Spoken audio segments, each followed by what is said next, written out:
समय हमारे साथ मौजूद हैं बैजनाथ के प्रेस क्लब के प्रेसिडेंट, साथ ही साथ एक सोशल वर्कर, होटलियर और प्रोफेशन से एक एडवोकेट। जी हाँ, हम बात कर रहे हैं अंकित सूजी की। तो आइए स्वागत करते हैं इनका। सर, स्वागत है आपका बीपीए में। धन्यवाद। सर, आप बीपीए से कब से जुड़े हैं और किस तरह का कार्य इसके साथ मिलकर आप कर रहे हैं?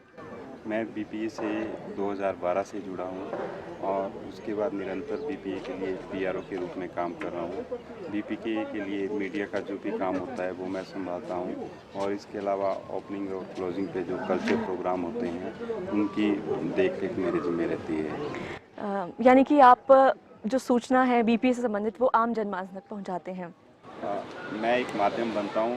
सूचना पहुंचाने का कार्य तो मीडिया ही करता है, जी। मगर मैं एक माध्यम बनता हूँ। मीडिया के देश विदेश से जितने भी लोग होते हैं वो ये सोचते हैं कि किसी एक पर्सन से कांटेक्ट किया जाए, तो बीपीए के जो ऑफिशियल होते हैं वो सारे कहीं ना कहीं बिजी होते हैं अपने अपने काम में। तो बीपीए की तरफ से ये जिम्मेवारी मेरे को दी गई है। मीडिया से रिलेटेड जो भी काम होता है, अगर किसी के पास कोई कॉल आती है मीडिया के क्वेश्चन आंसर्स की, तो वो मेरी तरफ मोड़ देते हैं और मीडिया को मैं ही देखता हूँ। मीडिया के रहने का क्या प्रबंध होना है, मीडिया के खाने पीने का, या मीडिया के आने जाने का, या मीडिया को कब क्या ब्रीफिंग करनी है, उसके लिए जिम्मेवारी मेरे को दी गई है। सर, हम देख रहे हैं कि यहाँ पर cross country paragliding pre world cup 2023 का आगाज़ हो रहा है और आयोजन भी बहुत सारे हो रहे हैं, कार्निवल भी हो रहा है और हम देख रहे हैं कि जो टास्क हैं वो भी एक से बढ़कर एक, जो कंपटीशन है उसमें प्रतिभागों को मिल रहा है।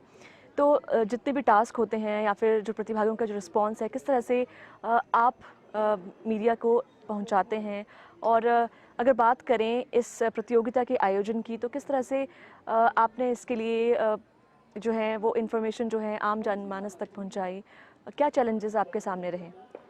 इसमें ऐसा होता है मैडम, जो मीडिया का बीपीए का विंग है, इसकी जो रूपरेखा है वे तभी से शुरू हो जाती है जब से ये इवेंट अनाउंस होता है। जैसे ही बीपीए इस इवेंट को ऑर्गेनाइज करने की घोषणा करती है, इसके लिए अप्लाई करती है, उसके बाद जब सैंक्शन आ जाती है, उसके बाद जैसे ही सैंक्शन आती है तो उसके बाद से एक प्रेस कॉन्फ्रेंस पहले ये की जाती है कि इतनी तारीख से इतनी तारीख तक ये इवेंट होगा। उसके बाद विभिन्न चरणों में विभिन्न काम करने होते हैं। जैसे इवेंट की घोषणा होने के बाद जो मुख्य अतिथि बुलाना है, उनको बुलाने के लिए जो उनका निर्धारण होता है, अगर उनको बुलाने के लिए शिमला जाना पड़ता है तो शिमला जाके वहाँ पे भी मीडिया को मैनेज करना पड़ता है, वहाँ भी प्रेस वालों को ये जानकारी साझा करनी होती है। उसके बाद जब इवेंट शुरू होता है तो इवेंट में जितने भी मीडिया के हमारे बंधु हैं उन सबको ये जानकारी देनी होती है कि कब क्या होना है, किस दिन स्क्रूटनिंग होनी है, कितने बजे हवन शुरू होना है, कितने बजे प्रोग्राम शुरू होगा और कौन उसमें मुख्य अतिथि आ रहा है, और इसके अलावा कितने दिन इवेंट चलेगा, किस तरह का टास्क रहेगा, ये सारी जानकारी दी जाती है। इसके अलावा जो दिन भर का टास्क होता है वो शाम को पत्रकारों को उसकी सूचना चाहिए होती है कि आज कितने फ्री फ्लायर उड़े, कितने पार्टिसिपेंट थे और किस किस की क्या पोजीशन रही, कितने स्कोर किसने किया है, प्रतियोगिता में कौन आगे चल रहा है, ये सारी जानकारी मीडिया को देनी होती है। तो वो सारा काम सामूहिक प्रयासों से किया जाता है। इसके अलावा जो इवेंट होता है उसकी जानकारी के साथ साथ बीपीए के जो लोग जुड़े हुए हैं बीपीए के, उनको भी प्रोत्साहित करना होता है। आजकल की दुनिया में जो भी लोग कार्य करते हैं वो ये सोचते हैं कि हमारा नाम भी सुर्खियों में आना चाहिए, तो उस पूरी टीम को एक सूत्र में बांधने का काम भी किया जाता है कि कभी किसी के नाम से जानकारी दी जाती है, अगर वो लैंडिंग से संबंधित जानकारी हो तो लैंडिंग इंचार्ज के नाम से जानकारी साझा की जाती है, अगर टेक ऑफ से संबंधित जानकारी हो तो टेक ऑफ इंचार्ज के माध्यम से जानकारी साझा की जाती है। वैसे मैक्सिमम ऑफिशियल जानकारी हमारी जो प्रेसिडेंट है उन्हीं के थ्रू साझा की जाती है, पर बाकी जो जानकारियाँ होती हैं वो धीरे धीरे सभी के थ्रू दी जाती हैं। जी, सर, हम देख रहे हैं कि इस प्रतियोगिता में देश ही नहीं बल्कि विदेशों से भी बहुत सारे पायलट्स आए हुए हैं। तो किस तरह से आप उनके साथ लाइन अप करते हैं और उन्हें डील करते हैं? जितने भी विदेशी पायलट आए होते हैं वो हेडक्वार्टर में जानकारी प्राप्त करने के लिए एकत्र होते हैं, और जितनी भी जानकारी हमारे पास इवेंट से रिलेटेड रहती है वो हम उनको हेडक्वार्टर में दे देते हैं। इवेंट की जितनी भी जानकारी होती है वो लगभग सारी जानकारियाँ मीडिया विंग को पहुंच जाती हैं और वो उनके साथ टाइम टू टाइम साझा की जाती हैं। कितना चैलेंज रहता है एक सही खबर को और इन्फॉर्मेशन को, इस तरह की प्रतियोगिता के से रिलेटेड जो इन्फॉर्मेशन है उसको पहुंचाने में, जो विदेशी मीडिया है या फिर जो देश की जो मीडिया है उस तक क्या क्या चैलेंजेस रहते हैं? चैलेंजेस की बात आज के ज़माने में तो सब कुछ आसानी से उपलब्ध हो जाता है, मगर उस उपलब्धता को प्राप्त करने के लिए काफ़ी मुश्किल होती है। मुश्किल ये रहती है कि अगर लैंडिंग पे तो इंटरनेट की समस्या नहीं रहती है, पर अगर हम टेक ऑफ पे देखें तो टेक ऑफ पे कनेक्टिविटी नहीं है। तो जितने भी पत्रकार हैं, अगर कोई हादसा वहाँ पर हो जाता है या कोई भी इससे रिलेटेड जानकारी होती है, तो वो जानकारी काफ़ी देर से पहुँचती है, क्योंकि जो बिलिंग घाटी है जी। इसमें जो फ्लाइंग का एरिया है वो बहुत वाइड है। जी। और कभी कोई ग्लाइडर कंडवाड़ी में लैंड कर जाता है, कभी जोगिंदरनगर में या जटिंगरी में। और आजकल के ज़माने में लोगों को ये सूचनाएं सोशल मीडिया से पहुंचनी शुरू हो जाती है कि फ़लाँ जगह कोई उतरा है या कोई हादसा हुआ है, तो वो पुष्टि लोग नहीं करते हैं। तो जो भी पत्रकार होता है उसकी कोशिश ये होती है कि वो उसकी पुष्टि चाहता है, तो वो पुष्टि बीपीए के थ्रू ही हो पाती है। तो उसके लिए जब तक हमारे पास पूरी जानकारी उपलब्ध नहीं हो पाती है, हम उसको प्रमाणित नहीं करते हैं। परंतु जब वो जानकारी हमारे तक पहुंच जाती है तो हम उसको प्रमाणित करते हैं। वो थोड़ा सा चैलेंज होता है। और दूसरा चैलेंज होता है कि जैसे जो भी इवेंट हो रहा है उसका रिज़ल्ट जो होता है, वो रिज़ल्ट नॉर्मली पायलट तो 4-5 बजे तक उतर जाते हैं, मगर वो स्कोरर के साथ टाई अप करना और सब कुछ करना, उसमें लगभग 2-3 घंटे का टाइम निकल जाता है। और प्रिंट मीडिया से संबंधित जो पत्रकार होते हैं उनकी लगभग लास्ट डेडलाइन 8 से 9 बजे के बीच होती है कि इतने बजे तक जी। रिजल्ट बन जाना चाहिए। तो वो स्कोरर से स्कोर लेके फिर उसको कंपाइल करके वो थोड़ा सा मुश्किल काम रहता है। आपके लिए बहुत चैलेंजिंग भरा ये कार्य रहता है, सुबह से शाम तक डाटा को कलेक्ट करना और सही सटीक जानकारी जो है वो मीडिया तक पहुंचाना। अ, तो इतने सारे आप टास्क करते हैं, तो किस तरह से आप मैनेज करते हैं?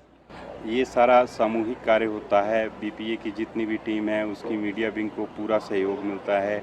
हम जो भी जानकारी किसी से भी प्राप्त करनी होती है, चाहे वो लैंडिंग इंचार्ज से हो, टेक ऑफ इंचार्ज से हो, या सेफ्टी से हो, या रेस्क्यू रिट्रीवल से हो, जो भी पूरी टीम है वो मिलजुल कर काम करती है। और उनको ये पता होता है कि ये जो पूछ रहे हैं तो ये प्रमाणिक सूचना देने के लिए पूछ रहे हैं और इनके लिए अच्छी जानकारी दी जानी चाहिए, तो वो सारा सहयोग करते हैं। कोई ज़्यादा मुश्किल नहीं रहता है, सामूहिक रूप से ये आसानी से हो जाता है। जी, यानी पूरी टीम इसमें मिलकर कार्य जी, करती है। पूरी टीम मिलकर कार्य करती है, तभी ये सुचारू रूप से जी। चल पाता है। सर, आज टास्क का 5th टास्क था, तो इसमें जो अभी तक जो टास्क हुए हैं, किस तरह की परेशानी या फिर कह सकते हैं किस तरह से कोई क्या असुविधा हुई है या कोई कैजुअल्टी हुई है? नहीं, फ्री फ्लाई की कैजुअल्टी कुछ हुई हैं, जो थोड़ी बहुत आंशिक चोटें उनको आई हैं। बाकी पार्टिसिपेंट्स को कोई ऐसी कोई चोट नहीं आई है। हल्की-फुल्की कोई चोटें आई हैं वो अलग बात है। अदरवाइज़ पार्टिसिपेंट को थोड़ी सी टास्क कवर करने में मुश्किल हुई है। वो कहीं लैंडिंग स्थल की जगह कहीं और उतर रहे हैं, कहीं हवा का प्रेशर कम बन पा रहा है, तो वो मुश्किलें आई हैं। बाकी इवेंट की तरफ से उनकी कोई प्रॉब्लम नहीं आई है। बीपीए के द्वारा पूरी सुरक्षा उपकरणों का उपयोग किया जाता है।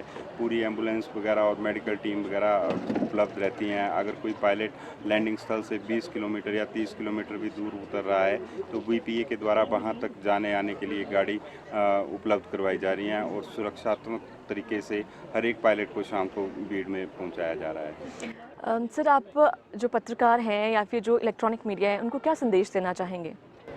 मेरा सभी को यही संदेश है कि जो भी सूचना हो वो प्रमाणिक रूप से साझा की जाए। कई बार ऐसा होता है कि न्यूज़ को सनसनी बनाने के लिए या न्यूज़ को फर्स्ट डिलीवर करने के लिए कि सबसे पहले मैं लेके आया हूँ, कई बार इसकी पुष्टि नहीं की जाती है। तो उस सूचना को अवश्य पुष्टि किसी भी अधिकारी से या जो भी कंसर्न पर्सन हो उससे प्रमाणित करवाने के बाद ही न्यूज़ को पब्लिश किया करें। ये एक साहसिक खेल है। इस साहसिक खेल में आमतौर पर एक्सीडेंट होते रहते हैं।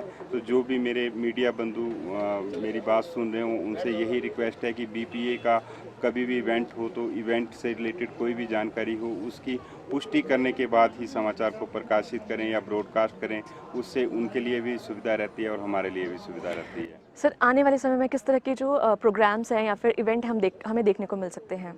आने वाले समय में बीपीए की तरफ से कोशिश रह रही है इस बार की वर्ल्ड कप की मेज़बानी की जाए। वर्ल्ड कप की मेज़बानी के लिए दावा करने से पहले प्री वर्ल्ड कप का सफल आयोजन होना बहुत ज़रूरी है और उसमें मीडिया पर्सन्स का काफ़ी सहयोग रहा है।